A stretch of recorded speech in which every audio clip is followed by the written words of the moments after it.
vous êtes arrivé, vous parlez justement de la peur d'être infiltré, mais de cette dimension révolutionnaire du planning et quelles actions vous faisiez, peut-être raconter un peu plus comment ça se passait, les départs pour l'étranger, ou comment vous étiez en relation avec des médecins qui pratiquaient illégalement, enfin, comment tout ça s'était passé, comment ça s'est fait. Alors ça, malheureusement, je ne me rappelle plus bien ces détails-là. Je ne me rappelle plus bien. Non, je mélange parce que comme j'ai travaillé très longtemps au planning, je ne me rappelle plus très bien ce qui s'est passé. Je crois me souvenir que c'était la clinique Léonard de Vinci, par exemple, avenue Parmentier, je me souviens de ça. Je me souviens des médecins, mais comme... c'est peut-être j'ai fait une censure, comme c'était illégal ce qu'ils faisaient, que c'était extrêmement dangereux à l'époque. Je me souviens qu'on écrivait le nom du médecin et son numéro de téléphone, mais je ne me souviens plus du nom.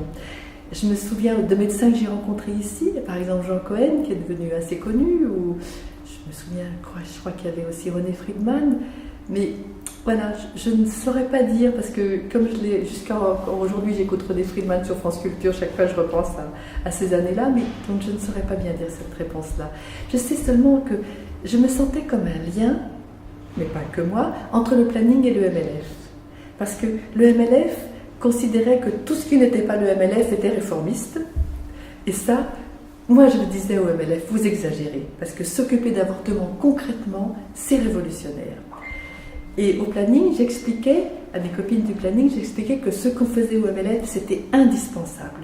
Les groupes femmes, les AG des Beaux-Arts, même si c'était le bordel, il y avait des choses formidables qui se disaient et qui se faisaient.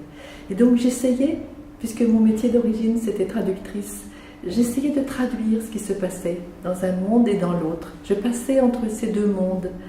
Là aussi, entre les femmes qui venaient là pour demander de l'aide et nous qui étions déjà de l'autre côté, entre ces femmes qui avortaient et nous qui avions avorté ou pas, j'essayais chaque fois, c'était ça, cette mission de passeuse que je me sentais réaliser.